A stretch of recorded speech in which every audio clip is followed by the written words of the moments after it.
Howdy guys, Bookie Laurie here. This year I'm on a one-woman mission to review every single book that I read, and I'm doing this by developing a kind of 1-minute book review thing. So every time I read 3 books, I then review them in a video, allowing 1 minute to summarise the plot and to summarise my feelings.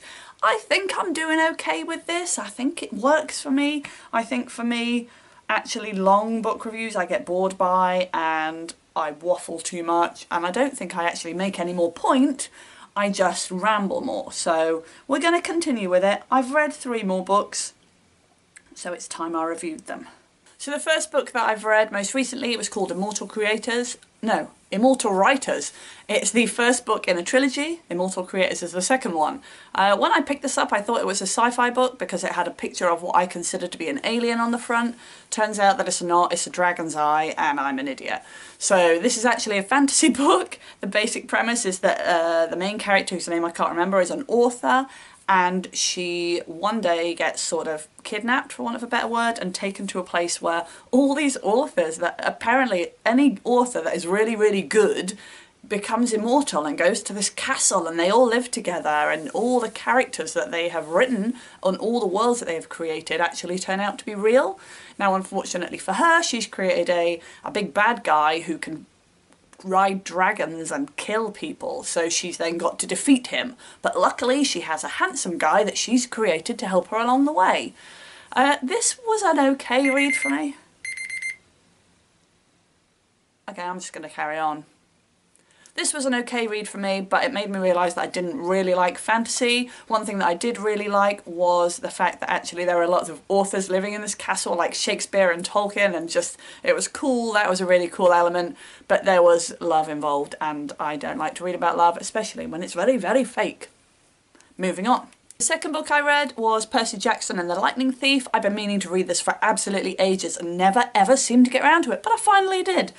The basic story is, it tells the story of a kid called Percy who, you know, is a bad guy. He's from the wrong side of the tracks. Bad stuff always happens to him. He's always expelled from school. And that's because it turns out that his dad is a Greek god. I mean, if that's not going to send you bad, what will? So anyway, he goes off on, he gets sent on a kind of quest to figure out who stole the lightning and meets all the Greek gods and stuff, and it's actually a really cool story. On the face of it, it sounds very cheesy, but I really enjoyed it. It was a really easy read. I loved the way that they included Greek mythology in it. I think that was a really cool element, and from a teacher point of view, quite cool too.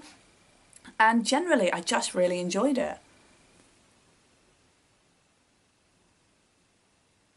I think that it kind of reminded me a little bit of, it's got that kind of Harry Potter-ness about it, where it's become kind of, I don't know what the word is, a real big deal, and actually having read it just makes me feel like I've achieved something. I do recommend this.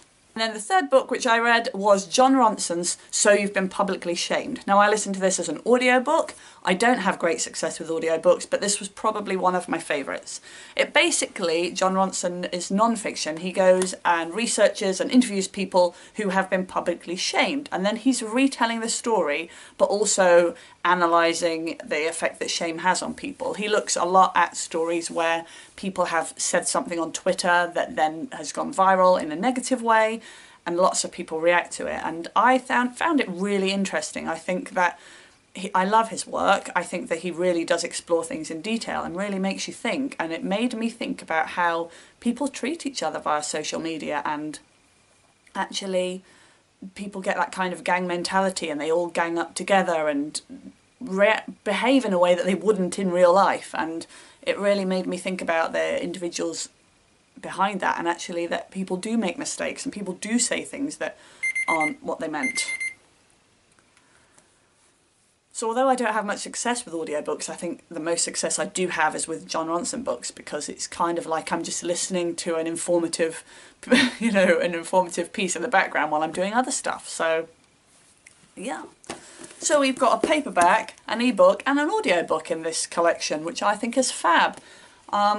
As ever, let me know if you've read any of them. I'm really interested to know if other Percy Jackson books are just as good. I really enjoyed it. I read it in a weekend, and I'm considering carrying on with the series, but I'm not 100% sure, so let me know what you think. Hope you're still enjoying the 1 minute reviews. I didn't seem to do as well with them this time. I don't know what that says. Maybe I'm just too tired. Thanks for watching, guys, and I will see you next time. Bye bye.